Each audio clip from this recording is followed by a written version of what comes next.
Olá pessoal, aqui quem está falando é Pablo Abraão, sejam muito bem-vindos a mais um programa Conversando com o Poeta. E eu estou aqui com o nosso excelentíssimo poeta Luiz Sampaio. Boa tarde, minha gente querida, gente amante da poesia. Nós interrompemos a semana passada os nossos vídeos, mas agora estamos retomando com tudo. E a semana que vem temos a novidade do nosso canal no YouTube. Pablo, explica um pouco sobre o YouTube para o pessoal. Claro. Como vocês ouviram, nós realmente pulamos uma semana, porque nós estamos estruturando o nosso canal no YouTube, onde vão estar todos os vídeos, os programas Conversando com o Poeta, as lives, entre outros vídeos como os do Super Poema. Tem muitas pessoas que acompanham os vídeos pelo YouTube de outras pessoas e falaram e comentaram que gostariam de ver o Luiz com seu canal no YouTube, e a gente ouviu e começou então a estruturar isso. Então semana que vem, na terça-feira, a estreia do nosso canal no YouTube, onde a gente vai estar já com algum conteúdo publicado, e também vamos começar a estreia com uma live, né, com um vídeo ao vivo, respondendo comentários, perguntas e etc. Às terças-feiras, então, a partir da próxima terça-feira, às 17 horas, nós vamos fazer a live através do YouTube, e eu aguardo perguntas, comentários, porque essa live eu gostaria sempre de basear numa conversa com o leitor, responder a questões e comentários recebidos de vocês. Exato. Aguardo as suas palavras. Exatamente. Bom, eu também quero aproveitar para falar para vocês que nós não deixamos de publicar o material no site. Para quem acompanha o site, ainda estamos publicando no site todos os poemas que aparecem sem voz, que aparecem só com imagem aqui no Facebook ou no Instagram, eles vão para o site no dia seguinte com voz, com áudio. Então acompanhem por lá que tá demais, o site tá bombando, tá muito legal. Tá bom, pessoal? Bom, como eu falei, voltamos com tudo, e hoje o tema de hoje é um tema bem complexo. Luiz realmente se dedicou bastante para preparar o programa de hoje, porque é uma temática que mexe não só com a literatura, mas também mexe com a vida. E nosso tema de programa de hoje é a arte de escolher as palavras certas. A arte de escolher as palavras certas na poesia, na literatura, na prosa e também na vida. É isso que nós pensamos. Exato. Vamos começar com um poema? Isso, e como sempre, a gente vai começar com um poema, e eu escolhi um poema sobre as palavras, que na verdade também é um poema sobre os sentimentos, e como nem sempre a gente tem as palavras certas, eu diria que esse poema é até sobre as palavras erradas, sobre as nossas confusões, ou, não sei, desencontros no sentimento. Lá vai o poema e vocês vão perceber, apreciar cada um à sua maneira. Minhas palavras anseiam sentidos. É certo, soam sem rumo certo, mas sonham cruzar o deserto ao oásis de algum ouvido. Em meu senso sofrido, a dor da espera ecoa. Por onde minha alma voa, em meu peito nada ressoa. Terá se perdido em ruídos? Muito bom. Esse poema é isso, quer dizer, é sobre nós, sobre nossas palavras, sobre nossos ecos, sobre o desencontro dos nossos sentidos e os nossos sons e os nossos ruídos, né? Daí o nosso pensamento de falar sobre a escolha das palavras certas, a arte de escolher as palavras certas. Claro que a poesia é a arte de escolher as palavras certas, claro, mas que a gente faça isso na vida também, né? Aí eu fui falando em palavras certas, eu fui direto a Flaubert, o grande romancista do século XIX francês, que falava le mot juste. Le mot juste seria a palavra exata, a palavra justa, a palavra certa, né? Flaubert foi um dos maiores prosadores da história da literatura E ele foi um perfeccionista da forma literária. Ele se dedicava incansavelmente na busca do que ele dizia, as palavras certas, para exprimir exatamente a mensagem que ele queria transmitir. Flaubert não acreditava na existência de sinônimos. Para ele não havia sinônimos, porque cada palavra existe na língua para dizer uma determinada coisa, precisamente aquela coisa, e não alguma outra coisa parecida. Um sinônimo já seria a palavra certa para um outro significado, não é? E Flaubert ia além. Depois que ele encontrava as palavras certas, ele se dedicava a reescrever infinitas vezes as suas frases para encontrar o lugar certo de cada palavra em relação às outras na frase, não é? Sim. Nós pensamos que a prosa é alguma coisa mais solta do que isso, né? Então eu diria que Flaubert era tão preocupado com a exatidão e com a harmonia das palavras na prosa dele, que ele utilizava na criação da prosa o processo que os poetas criam na criação dos poemas. Luiz, né? Oi. Mas isso não seria um pouco anti-artístico? O que é anti-artístico? Ficar preocupado em tentar se prender só ao significado daquela palavra. Não, ao contrário, é altamente artístico. O Flaubert, ele sabia muito bem o que ele queria dizer e ele queria exprimir com muita precisão e mais, com muita beleza.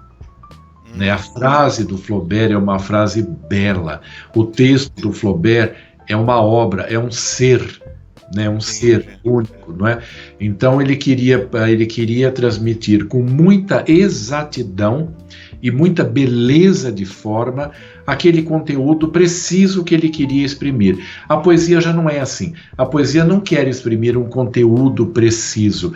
A poesia cede mais à forma do que a exatidão do conteúdo, não é? Agora, a poesia é muito precisa também.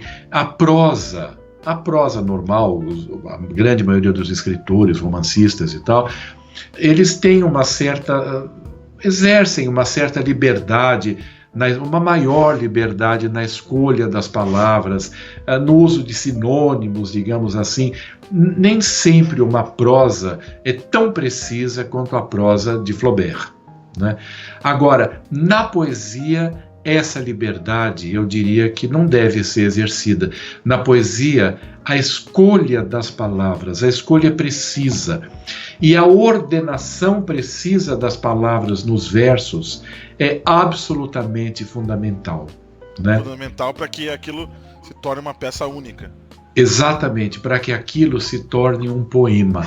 Eu, por exemplo, quando escrevo um poema, se eu percebo, às vezes eu digo assim, que o poema, quando ele é um fruto, sabe, um fruto inteiro, assim, uma maçã, uma laranja, uma coisa redonda, inteira, terminada, né? Quando o poema é um fruto que não tem arestas, ele está pronto. É impossível explicar por que ele está pronto, mas a gente sente que ele está pronto. Ele é um fruto redondo, inteiro, ele é um ser. Perfeito, sim. Não é? Agora, um poema, né, embora ele seja, a gente pode dizer, impreciso, ele permite múltiplas interpretações, um poema é um ser inteiro, formado por palavras escolhidas de forma absolutamente certa, exata, em uma única ordem possível. Então, daria para... Perdão. Desculpa, termina, desculpa. Não, eu digo, se num poema nós trocarmos uma palavra por um sinônimo, digamos assim, ou se trocarmos a ordem das palavras, se mudarmos a sua posição em relação às outras, já não teremos mais esse poema, teremos outro, talvez até melhor ou pior, mas se mudarmos, já não é mais este poema, é outro poema. Então, neste sentido, o poema é extremamente preciso, não no que ele quer dizer, na forma que o compõe, na forma como ele foi criado.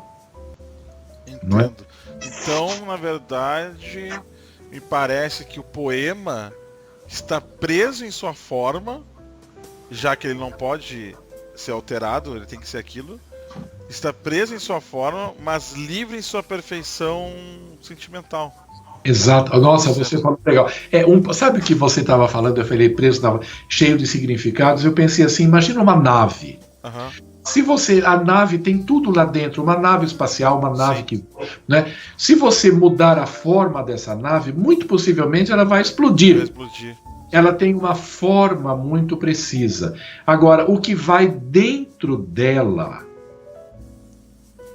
é que pessoas, a equipe. Exatamente, o que vai vida. A motivação, né? Vai vida dentro de uma nave. Vai vida, não é? Assim. E a vida é imprecisa. Não é? Então nós temos uma coisa incrível que é a característica única da poesia. Porque a poesia, embora tenha essa precisão formal, dentro dela ela recria as palavras. Sim. Um poema é um micro-universo formado por palavras. Esse micro-universo recria as palavras, elas renascem dentro daquele poema e aí elas podem ter muitos outros significados. Elas são renovadas no convívio, eu digo as palavras irmãs, as suas companheiras em poema, não é? Entendi.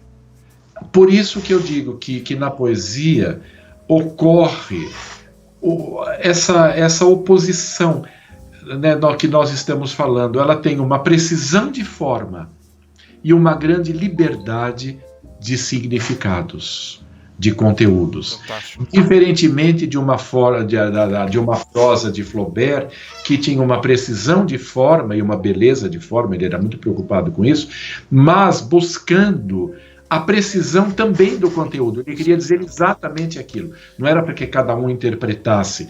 Como chega um poema tocando a emoção das pessoas, e exatamente por tocar a emoção, ele permite diversos sentimentos, e daí ele leva a diversas compreensões e diversos significados. Não é? Então, no caso dele, então, o trabalho dele era um trabalho que realmente estava preso a um significado, a uma forma e a um significado. Sim.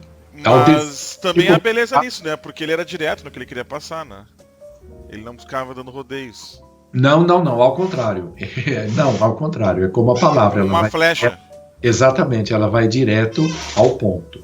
Não é? Agora, uma outra coisa que eu quero falar sobre a poesia e a palavra certa e tal, é o seguinte, gente, compreenda uma coisa. A poesia é o reino da forma. Da forma.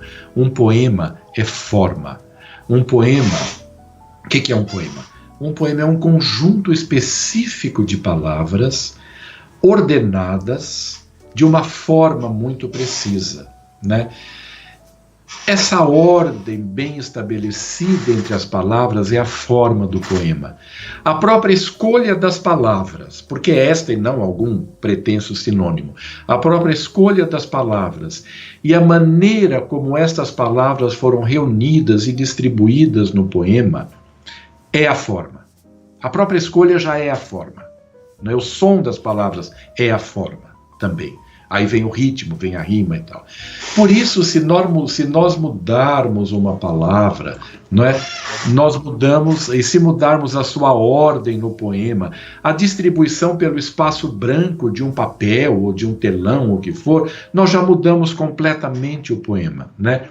E na poesia, muito mais do que na prosa, a forma cria o conteúdo. A forma, essa composição, é que vai permitir os vários sentidos e significados do poema. Né? A maneira pela qual as palavras estão reunidas, convivendo no poema, as faz renascer dentro desse ser vivo, orgânico, único, dessa nave de significados que é o poema.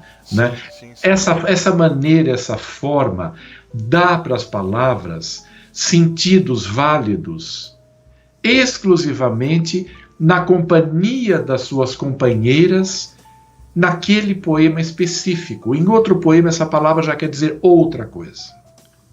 não é? Essa é a beleza da poesia e a riqueza da poesia, né? Eu já falei, então aí é que as palavras renascem e ganham significados, e uma coisa muito importante, elas têm um forte conteúdo emocional. A poesia, diferentemente, a prosa também toca muito emoção, mas ela é mais dirigida ao intelecto, não é? A poesia, muitas vezes, nem se preocupa tanto com o significado preciso, ela quer tocar a emoção do leitor, e a partir dessa porta da emoção, ela vai chegar ao intelecto, a alguma compreensão, né? O poema, né? Eu diria assim, Pablo, o poema, ele envolve o leitor numa massa de informações, né?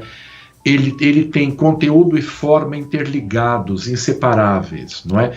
E esse conjunto de informações, certo, essa massa de emoção, é que vai comunicar a emoção e depois ao intelecto do leitor as mais diversas interpretações possíveis para este poema. Entendi, não é? Entendi. Então, eu até ia te perguntar... Eu acho que não. Eu estou tentando falar de uma coisa complicada de uma forma bem simples. Pense em um fruto. Um fruto é uma coisa inteira. Você não pode tirar um gomo de uma laranja. Ela já não vai ser mais a laranja. Sim, sim. O poema é isso. Entendi. Não, eu entendi. E assim, eu acho que tem uma coisa sobre forma que as pessoas não percebem isso tanto. Porque quando a gente lê um poema, ele já está pronto ali. Então, imagine que se tu mexesse qualquer coisa ali, já trocaria totalmente Seria outro, ele não seria um, seria outro. Um poema é único, não é? E é importante pensar assim, resumindo, é a convivência das palavras no poema que cria a multiplicidade de significados e permite as mais diversas emoções e compreensões. A palavra, ela é transformada pela sua companheira no convívio do poema, né? E é muito importante pensar que a forma, muitas vezes o leitor não percebe a forma, ele não analisa o poema, ele lê, ele ouve o poema. A forma fala as nossas emoções muito mais do que cada uma das palavras isoladamente. É aquele conjunto de palavras reunidas, né, que vão envolver o leitor na poesia, né?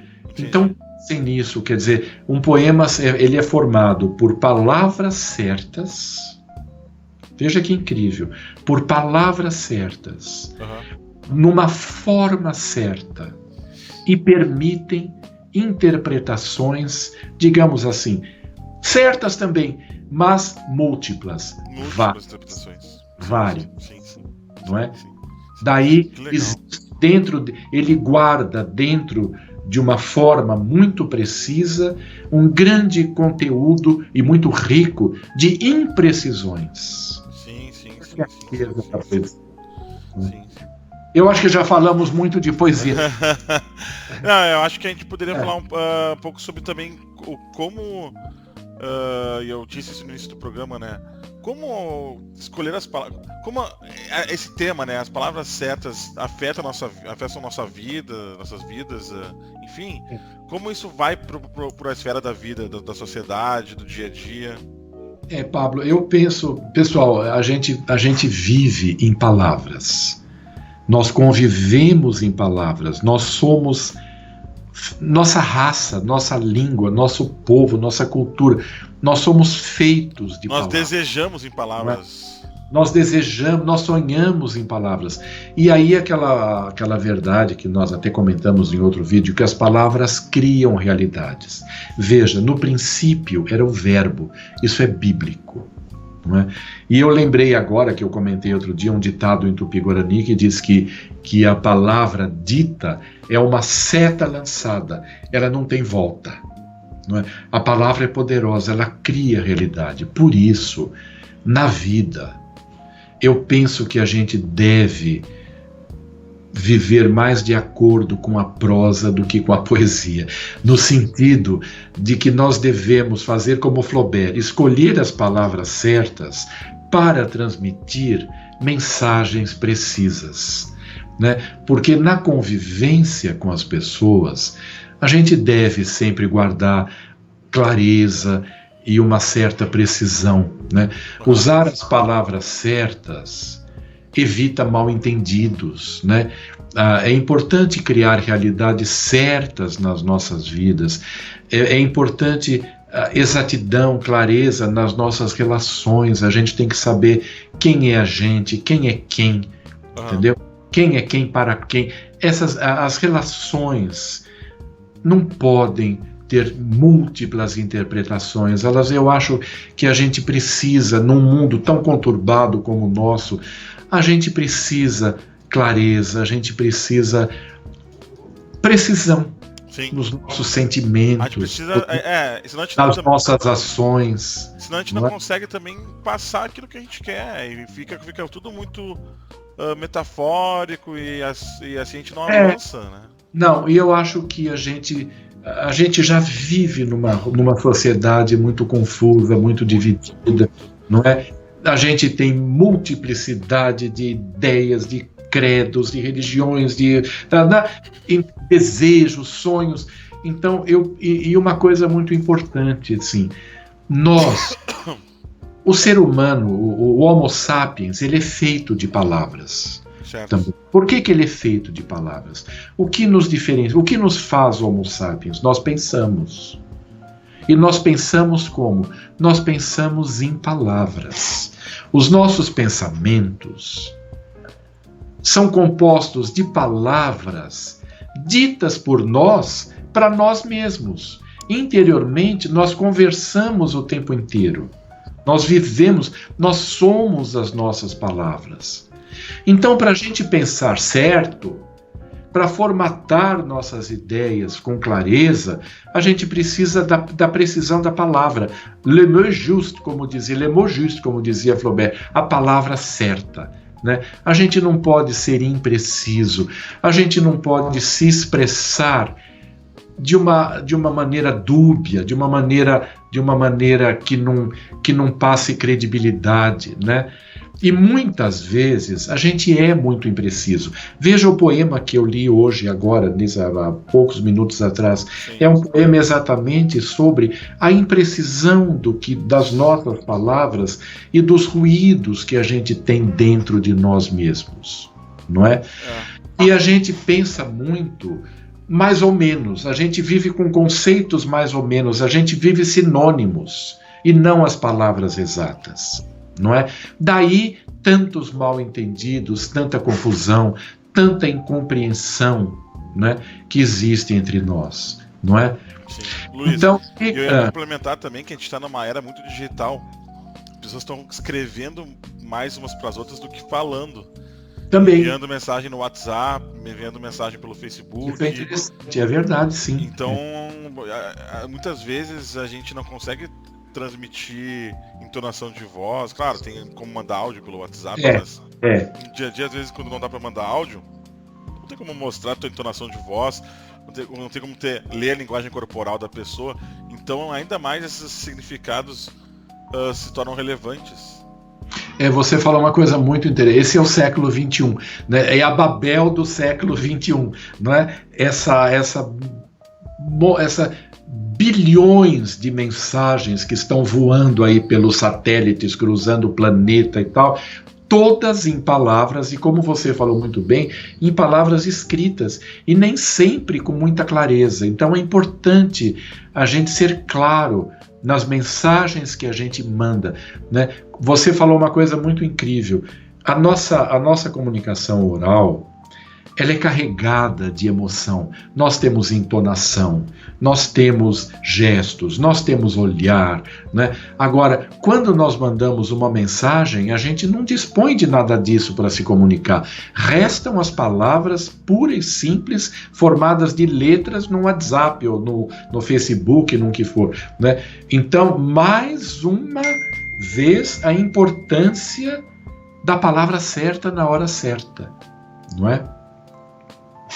Agora, então, resumindo, eu diria assim que a gente deve, na nossa comunicação cotidiana, viver como escrevia Flaubert, buscando as palavras certas, ou seja, buscando as nossas verdades no mais profundo, dentro de nós, dos nossos sentimentos, e tentar conversar conosco, sentir, pensar com as palavras certas, buscando clareza, né? Sem rodeios, sem sinônimos que confundem, sem eufemismos que nos afastam de nós mesmos, né? E ao nos comunicarmos, que a gente vá como a flecha direto, zaz, foi ao ponto, né? Para não criar desentendimentos nas nossas relações. Exatamente, exatamente. Agora, claro que aí nada disso vai contra a poesia. A poesia tem o seu lugar na nossa vida, ela é outra forma de comunicação e ela lida com uma outra esfera de nós mesmos, do nosso ser interior, né? A poesia tem a grande, a poderosa natureza da inovação. Exatamente pelas palavras se recriarem em poema e elas terem uma carga emocional muito forte, a poesia nos desperta do nosso sono cotidiano, né? Qual é o sono cotidiano? É a força dos nossos hábitos, a nossa maneira costumeira de sentir, de viver. Nós somos assim, pronto, né? É a compulsão pela repetição, que dizia Freud. Quer dizer, nós nos repetimos, não é? Nós temos esses benditos hábitos que formam aquilo que a gente diz, eu sou assim. Eu sou assim quer dizer um pouquinho, eu sou assim e não posso mudar. Não é verdade. Eu sou assim, mas eu estou vivo, então eu posso mudar, né? A poesia é uma grande ferramenta para nos fazer mudar. Essa também é aquilo que nós falamos, o poder curador da poesia, não é? A poesia nos toca emocionalmente, não é? E nos renova, nos desperta dos nossos hábitos, nos recria. Como? Com a imprecisão dela. Ela nos recria com a liberdade que ela nos dá de sentirmos diferente, compreendermos diferente, não é? Então tudo isso é o grande poder da poesia dentro de nós. Agora, quando nós vamos sair de nós para nos dirigirmos a alguém, então que a gente seja mais prosa, que a nossa palavra seja mais certa e menos, digamos assim, não é ambígua, menos múltipla do que menos maliciosa. Não é maliciosa, pode até ser, né? Pode ser, mas menos múltipla do que a palavra do poema. Nas nossas relações, a palavra precisa ser precisa. Eu acho que é isso que eu queria dizer hoje. Pablo, não podemos falar demais para não cansar as pessoas. É verdade, é verdade. Acho que temos uma boa conclusão. Então é isso, pessoal. Queria agradecer a presença de todos. Mais uma vez, nos desculpem por termos pulado uma semana, mas realmente a gente está sempre progredindo, criando coisas novas aqui no canal e no site, formas diferentes de levar conteúdo para vocês. E esse canal no YouTube realmente deu bastante trabalho semana passada. Mas, com esse vídeo, voltamos à ativa. Espero que vocês tenham gostado. Quer deixar algum recado, mandar algum abraço, Luiz? Eu quero, pensando assim, eu gostaria de desejar a vocês muita poesia na emoção de vocês e muitas palavras certas na sua comunicação. Sejam felizes. E até, não é nem até quinta, é até terça-feira quando nós vamos ter a live. Agora nós vamos estar presente 2 vezes por semana na vida de vocês. Isso para mim, eu sei também que para o Pablo é muito bom. Espero que seja bom para vocês também. Abraço e beijo, sejam felizes. É isso aí então. Abração, pessoal. Muito obrigado. Até a próxima, até terça. Tchau, tchau. Tchau, até lá.